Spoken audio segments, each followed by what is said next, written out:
आज चाहिँ हामी बटेसेको आयन खुवाएर खाजा घरमा उपस्थित भएका छौँ। यहाँ चाहिँ एथेन्टिक फुडहरू पाइन्छ, इन्डोजिनियस एन्ड एथेन्टिक फुड, जुन चाहिँ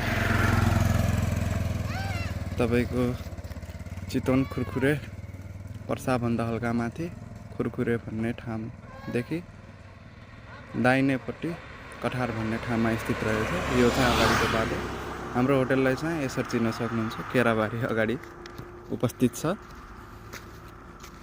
यो चाहिँ हाम्रो होटल भयो र यो होटलको नाम हेर्न सक्नुहुन्छ। आज चाहिँ म तपाईहरुलाई चाहिँ यहाँ केही नयाँ नौलो कुरोहरू देखाउँछु। त्यो चाहिँ हो हाम्रो बार हो। सानो भिडियो बनाउँदैछु, छोटो मिठो।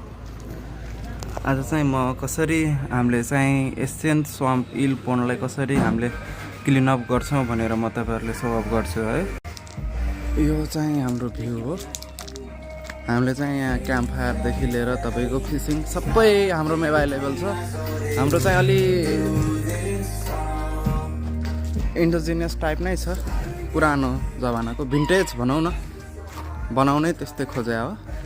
बिस्तारै अझै यहाँ अब खपडालाई इङ्ग्लिसमा हामी चाहिँ थारू हो। थारू भाषामा चाहिँ हामीले खपडा भन्छौँ र नेपालीमा चाहिँ खपटा भन्दो रहेछ। यहाँ चाहिँ हाम्रो कालिजहरू, लौकटहरू अहिले चाहिँ कालिज सकेछ, पटै छ माथि, तल जङ्गली भाले देख्न सक्नुहुन्छ, लौकटहरू। र पछाडि यहाँ सानो एउटा पोखरी छ जहाँ चाहिँ फिशिङ पनि हामीले एभाइलेबल दिने गर्छौँ।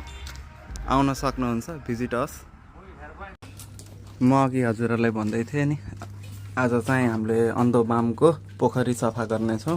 यो चाहिँ मैले तपाईहरुलाई सो गर्नेछु आज कसरी गर्दो रहेछौँ भनेर। हामीले रोक्नुहोस् है, हेर्न सक्नुहुन्छ हजुरहरूले।